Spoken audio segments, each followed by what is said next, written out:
अस्सलाम वालेकुम, मैं हूं मरीम नवाज़ और आज तारीख है 27 अक्टूबर 2024। कल यानी 28 अक्टूबर को सुप्रीम कोर्ट ऑफ पाकिस्तान में एक अहम तरीन बैठक होनी है और उस बैठक के अंदर मुमकिना तौर पर क्या क्या होगा। और इसके अलावा हम ये भी बात करेंगे कि चीफ जस्टिस याया आफरीदी ने ये जो फुल कोर्ट बुलाई है उसके अलावा जो उनके इकदाम है उनसे आइंदा दिनों का मंजरनामा क्या लगता है। गो कि हम इस बारे में बार बार बात कर रहे हैं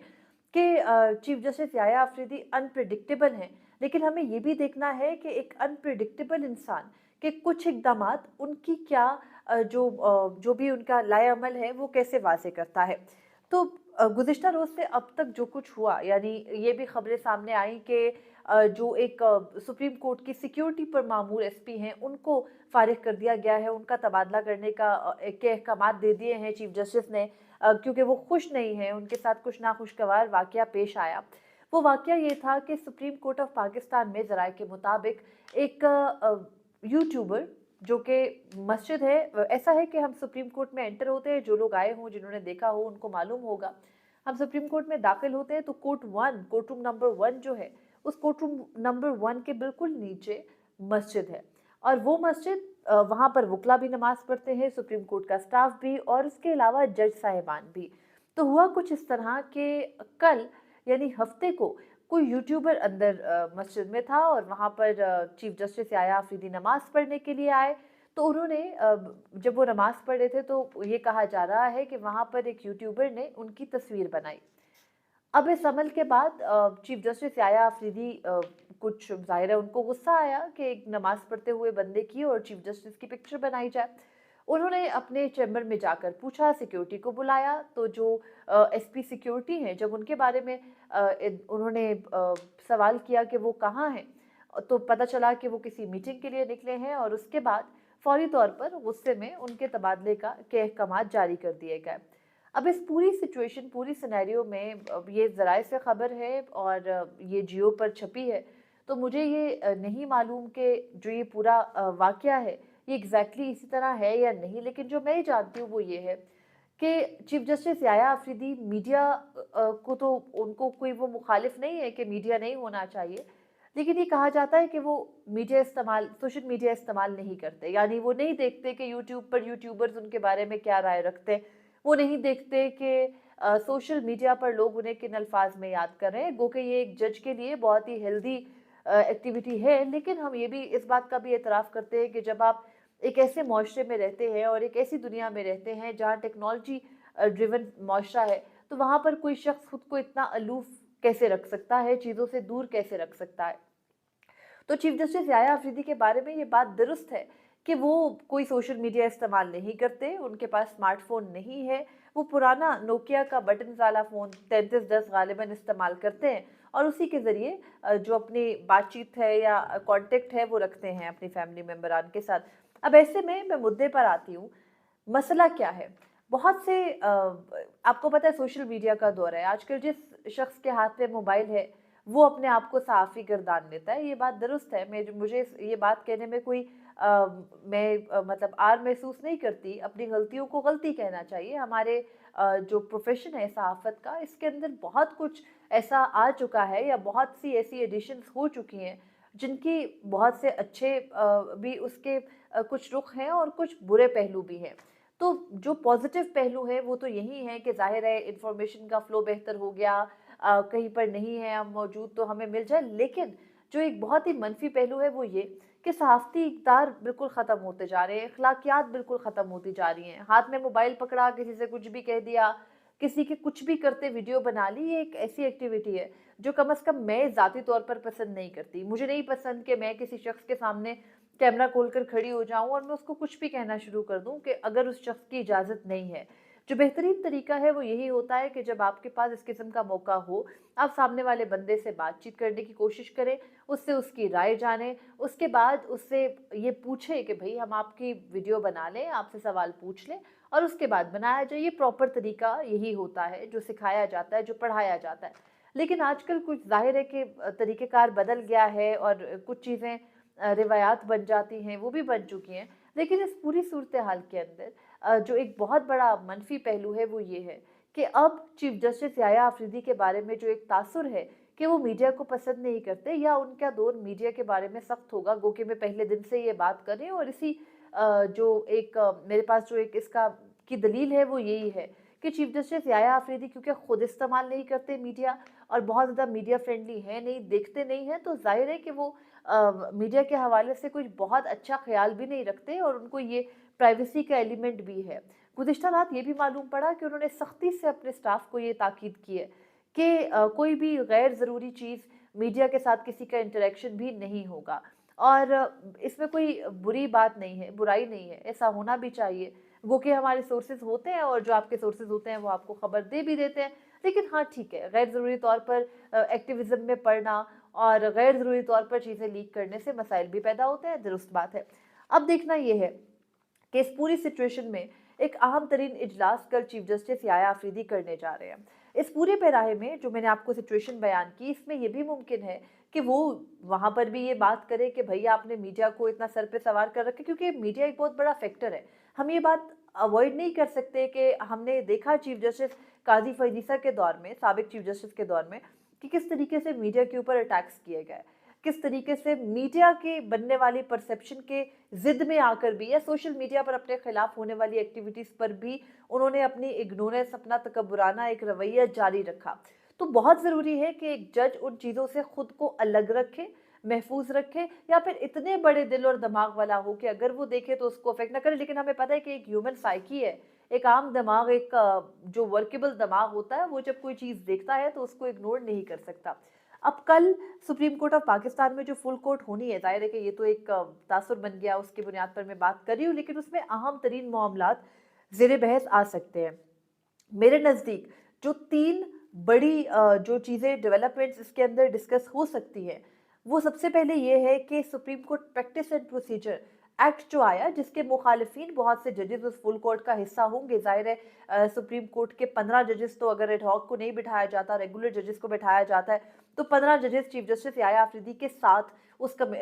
इजलास में होंगे। तो वो इजलास बैठकर ये तो नहीं कहेगा ना कि आपका नाम क्या है या ये क्या है। जाहिर है चीफ जस्टिस याया आफरीदी को मालूम है कि जब वो उस ऑफिस में कदम रख रहे थे जो कि चीफ जस्टिस पाकिस्तान का था, तो उनके पास चैलेंजेस क्या क्या थे। चैलेंज थे बैरूनी मुदाखलत के, चैलेंज थे इंटरनल कन्फ्लिक्ट्स के, आपस में जो जजेस की तफरीक है या जो बिल्कुल धड़ेबंदी है उसके का एक चैलेंज उनके सामने है। फिर उनके सामने एक चैलेंज है कि किस तरीके से अपने जजेस के जो ग्रीवेंसेस हैं उनको एक तरह से एड्रेस करके आगे चला जाए। फिर एक और ग्रीवेंस ये भी है कि किस तरीके से पार्लियामेंट के साथ एक लकीर खींची जाए। इस बात में कोई दो राय नहीं है कि पार्लियामान के पास ये हक है कि वो जब चाहे कानून साजी कर सकते हैं, लेकिन वो कानून साजी का हक इस हद तक होना चाहिए कि आप आइन के किसी दूसरे सतून के इख्तियारात को सल्ब ना कर रहे हों, उनकी आज़ादी के ऊपर कदगन ना लगा रहे हों। तो अब कल जो फुल कोर्ट का इजलास होना है, मेरी नज़र में वो तीन चीज़ों के लिए बहुत अहम होगा। एक तो supreme court practice and procedure act के पैराहे में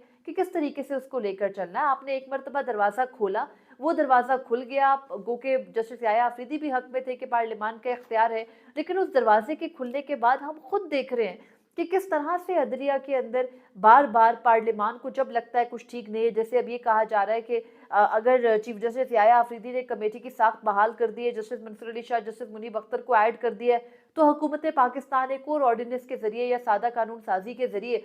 जो वो कमेटी है उसकी साख्त को तब्दील करने जा रही है। और ये भी कहा जा रहा है कि काबीना से उसकी मंजूरी हो चुकी है। तो अचानक से जैसे ही यहाँ अब तो मतलब एक दरवाज़ा खोल दिया ना, जस्टिस मुनीब अख्तर का यही तो मौक़िफ़ था और यही तो माइनॉरिटी व्यू था supreme court practice and procedure full court के फैसले के बाद कि भाई जब आपने एक मरतबा दरवाज़ा खोल दिया है, पार्लियामेंट नहीं रुकने वाला। जो भी हुकूमत आएगी, आज ये पीटीएम की हुकूमत है, कल दौर बदले कोई और भी हुकूमत में आए, जो असल बैठे हैं ना यहाँ हमारे मुल्क में फैसले करने वाले, हमारी फौजी इस्टेब्लिशमेंट, उसको जब नहीं अच्छी लगनी सुप्रीम कोर्ट की कंपोजिशन, जब नहीं अपनी मर्जी के फैसले लगने, उन्होंने बदल देना। तो उन्होंने सुप्रीम कोर्ट को एक मातहत अदलिया से भी बदतर लेवल पर गिरा दिया। तो जाहिर है फुल कोर्ट के अंदर ये मामला जेर बहस आएगा। उसके अलावा हमने देखा कि किस तरह से सुप्रीम कोर्ट के इंडिविजुअल जजेस को अलग करके उनके खिलाफ कैंपेन्स चलाई गई। सरे फहरिस्त हैं, मैं नहीं कहती कि वो अब भले जो भी हैं, लेकिन साबिक चीफ जस्टिस काजी फैजीसा के खिलाफ भी मुहिम तो चली। अच्छी बुरी बहस हो सकती है। इस पॉइंट के ऊपर हम कह सकते हैं कि ऐसे नहीं होना चाहिए, वैसे होना चाहिए, उनके इक़दामात कौन से अच्छे थे। आपको पता है कि मैं खुद भी कोई नाक़दीन में से कोई निचले लेवल पर नहीं आती, सबसे टॉप की हूँ, लेकिन फिर भी उनके नाक़िद होने के बावजूद उनके खिलाफ भी कैंपेन चली, फिर उनके हामियों ने जस्टिस मंसूर अली शाह को नहीं बख्शा, फिर उनके हामियों ने जस्टिस अतर मनिल्ला को नहीं बख्शा, फिर जिस किस्म की बदतरीन मुहिम साजी जस्टिस मुनीब अख्तर के खिलाफ होती है, फिर जस्टिस आयशा मलिक एक खातून जज है लेकिन नहीं बख्शते ट्रोल्स उनको, तो ये मामला भी ज़ेर बहस आ सकता है। अगेन ये मीडिया के पैराहे में जो मैंने आपको शुरू में कुछ बताया कि ज़ाहिर है गलतियाँ हमारे एंड पर भी हैं, ना होती तो ये सब कुछ ना हो रहा होता। फिर सेकेंडली 26वीं आईनी तरमीम, हम सबको पता है कि जजेस 26वीं आईनी तरमीम से खाइफ है। गुज़िश्ता रोज़ जब ऐवान सदर में नए चीफ जस्टिस की हल्फ बर्दारी की तकरीब थी, तो वहाँ पर ज़ाहिर है 26वीं आईनी तरमीम की गूंज तो थी, तो उसमें मुझे तो जजेस नाखुश लगे उससे। और ये सिर्फ मैं सुप्रीम कोर्ट के जजेस की बात नहीं कर रही हूँ, मैं हाई कोर्ट के जजेस की भी बात कर रही हूँ। और उसके अलावा 26वीं आईनी तरमीम के साथ ये भी तय होगा कि भई आपने कहाँ लकीर खींचनी है, कहाँ से पार्लियामान का जो इख्तियार है वो रुकता है और कहाँ से शुरू होता है अदलिया का इख्तियार। फिर एक और जो बहुत अहम चीज़ है, जो तीसरी बड़ी इसके अंदर डिस्कशन का टॉपिक हो सकता है, वो ये भी है कि अदलिया की जो ओवरऑल आपको पता है कि जो अदलिया की अपनी जो रिस्पेक्ट है या उनकी जो एक शनाख्त दुनिया में थी कि हर जो आम साइल है वो ये समझे कि अगर कहीं मुझे कोई तकलीफ़ हुई, कहीं मेरे साथ कोई नाइंसाफ़ी हुई, तो मेरे पास खटखटाने के लिए जो दर होगा वो सुप्रीम कोर्ट का होगा या वो हाई कोर्ट्स का होगा। अब उस दर के बारे में पिछले 1 साल में या पिछले 1.5 साल में या 13 माह में जो परसेप्शन बन गई कि भई ये यहाँ पर सिर्फ जो अशराफियाँ हैं उनके आएँगे मुकदमात, इलेक्शन कमीशन को तहफ़्फ़ुज़ मिलेगा, यहाँ पर सुप्रीम कोर्ट के अंदर हुकूमत को तहफ़्फ़ुज़ मिलेगा, उस तासुर को भी ज़ाइल करना है, इंसाफ को आम आदमी की पहुँच तक बनाना है। और जो अदलिया के अंदर डैमेज हो चुका, जो जिस तरीके से अदलिया के अंदर जो है वो हुकूमती मुदाखलत कर दी गई, उसकी लकीर कैसे खींची जाए और अब तक जो अदलिया के साथ हो चुका है उसके आगे मुस्तकबिल में आगे बढ़ने का लाएअमल क्या होगा। तो ये मेरी नज़र में कुछ अहम तरीन बातें कल की फुल कोर्ट में प्रीएम्प्टली डिस्कस हो सकती हैं। जस्टिस मंसूर अली शाह शरीक होंगे या नहीं होंगे, ये मीटिंग मिनट्स आने से पहले कुछ कबल-अज़-वक़्त बात है। गो के कहा गया गुज़िश्ता रोज़ कि अगर कल नहीं होंगे जस्टिस मंसूर अली शाह तो उनकी वापसी पर दोबारा फुल कोर्ट होगी, लेकिन कल भी उनको शामिल किया जा सकता है बज़रिया मोबाइल फ़ोन। अब ये भी देखना है, जो कुछ सवालात इस फुल कोर्ट के सामने है कि जो मैंने आपको बताया कि हुकूमत को अदलिया में किस हद तक मुदाखलत की इजाज़त होनी चाहिए। दूसरा ये कि अगर अदलिया हर इक़दाम पर, यानी मतलब अदलिया कुछ भी करती है, कोई भी कदम उठाती है, तो उसको ये डर हो कि हुकूमत इसके बदले में कोई कानून साज़ी ले आएगी, तो ऐसे में जो बहुत बेसिक प्रिंसिपल है जो कि बैनुल अक़वामी सतह पर पाकिस्तान सिग्नेटरी है उन तमाम तर कन्वेंशंस का, जिनमें अदलिया की आज़ादी को यकीनी बनाने का पाकिस्तान ने वहाँ पर एक तरह से दस्तखत करके हल्फ उठा रखा है। और फिर अपने मुल्क में वो क्या कर रहे हैं, अदलिया की आज़ादी को सल्ब कर रहे हैं कि जहाँ किसी जज ने कोई फैसला दे दिया, जहाँ किसी ने मुदाखलत की कोई बात कर ली, जहाँ किसी अदालत ने किसी सेक्टर कमांडर को बुला लिया, कहीं किसी अदालत ने कुछ 9 मई के वाक़यात के अफराद को ज़मानत दे दी, या फिर सिविलियंस का फ़ौजी अदालतों में ट्रायल का अदम करार दे दिया, या फिर जजेस ने ये आवाज़ उठा दी कि भाई एग्जीक्यूटिव साइड पे रहे, एस्टैब्लिशमेंट साइड पे रहे और अदलिया को उसका काम करने दे, तो वहाँ पर कोई कानून साजी या तरमीम नहीं लाई जाएगी। ये सब कुछ तय करना है। इन 15 जजेस ने कल बैठकर 16 भी हो सकते हैं जस्टिस मंसूर अली शाह की मौजूदगी में, और फिर देखना है कि क्या एडहॉक जजेस को चीफ जस्टिस याया आफरीदी बिठाते हैं इस मीटिंग के अंदर या नहीं, और किस तरीके से इस पूरी सूरत हाल को आगे लेकर चला जाता है। हम सबको मालूम है कि साबिक चीफ जस्टिस काजी फरीद ईसा के दौर में जिस किस्म का डैमेज कर दिया गया है, अपनी एक शफाफियत के असूल को मद्देनज़र रखते हुए, अपने या शफाफियत के बयानिए को मैं तो कहूँगी जो कि झूठा था बेसिकली, रखते हुए उन्होंने जो कुछ किया, जिस तरीके से डबल स्टैंडर्ड्स लेकर चले, अब किस तरीके से अदलिया ने उस तमाम तर मामले पर जो है वो आगे बढ़ना है, उसको वहीं स्टॉप लगाना है, प्रॉपर तरीके से चीज़ों को आगे चलाना है, अपनी आप कह सकते हैं कि जो उनकी